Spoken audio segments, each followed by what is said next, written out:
In November of my freshman year, Cru brought The Maze, which is a Christian illusionist, Jim Monroe, and he performed amazing tricks, and it was a way to outreach to everyone on campus.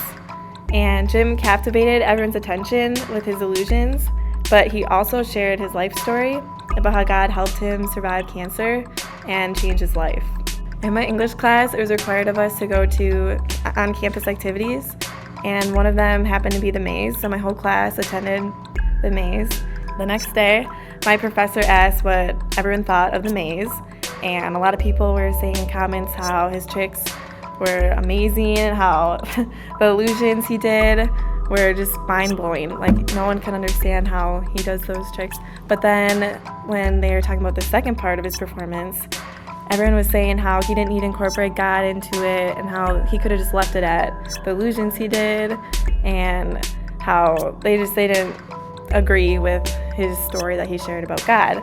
And I was sitting there, and I'm not one to usually speak up in a group setting like that, but my heart was pounding so fast, and I spoke up, and I defended God, and I said how I thought that was amazing how he shared his story about God and how God changed his life and how everyone should hear that story.